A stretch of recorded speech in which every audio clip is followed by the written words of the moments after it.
Pemirsa Dewan Pengupahan Provinsi Bali telah menyepakati upah minimum Provinsi UMP Bali pada tahun 2025 naik 6,5% mengikuti rekomendasi dari pusat.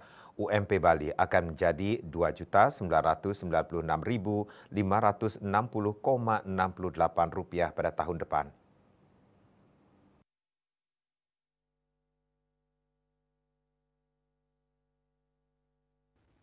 Hal tersebut diungkapkan Kepala Dinas Ketenagakerjaan SDM Provinsi Bali Ida Bagus Setiawan di Denpasar. Selain kenaikan UMP sebesar 6,5%, Dewan Pengupahan juga telah menyetujui pemberlakuan upah minimum sektoral mengingat Bali merupakan destinasi wisata. Bali memiliki bidang pariwisata, ada sektor akomodasi dan penyediaan makan dan minum. Jadi sesuai kode KBLI huruf I dijadikan upah minimum sektoral.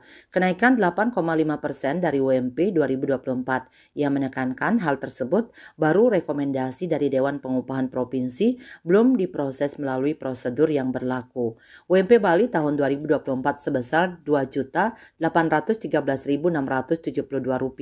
Disepakati naik 6,5%, maka akan menjadi Rp2.996.560 68 sen pada 2025.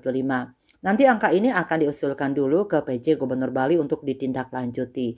Untuk penetapan UMP di Bali, Pemprov Bali berusaha sesuai dengan target waktu yang ditentukan oleh pemerintah pusat.